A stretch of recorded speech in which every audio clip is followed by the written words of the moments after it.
இறைவனுக்கு நன்றி. Hi friends. நம்ம எவ்வளோ வேலை இருந்தாலும் பரவாயில்ல, நம்ம தான் காப்பாற்றிக்கணும். அது 10 ரூபானா சம்பாதிங்க, 100 கோடினா சம்பாதிங்க, அதெல்லாம் தேவையில்லை. அவங்கவுங்களுக்குன்னு வேலை சாகிற வரை இருந்துன்னு தான் இருக்கும். ஆனால் நம்மளை காப்பாற்றுறது ரொம்ப ரொம்ப முக்கியம். ஒரு நாளைக்கு 3 to 5 லிட்டர் தண்ணி குடிங்க. தண்ணி குடிக்கும்போது ஸ்விப் பண்ணி குடிங்க, தூக்கி குடிக்காதீங்க. உதட்ட மூடி உணவு உண்ணும்போதும் தண்ணீர் குடிக்கும்போதும் தான் அந்த உணவு கூடவே உமிழ்நீர் கலந்து உள்ளே போகும். அப்போ தான் அந்த உணவு நல்லா ஜீரணம் ஆகும்.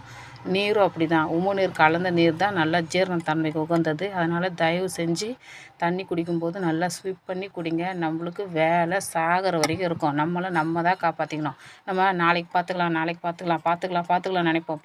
நினைக்கிறதுக்குள்ளவே நம்மளுக்கு வயசாகிடும். அப்புறம் நோய்கள் வந்துடும். அப்புறம் எப்போ காப்பாற்றுறது? குறிப்பிட்ட எல்லையை தாண்டிச்சுன்னா நம்மளே காப்பாற்ற முடியாது. அதனால் தயவு செஞ்சு நம்மளை வாழும் காலத்துலேயே எத்தனை நாள் உயிரோட இருப்போம்லாம் தெரியாது. அதுக்குள்ளே நம்மளை காப்பாற்றிக்கிட்டு ஆரோக்கியமாகவே வாழ்வோம்.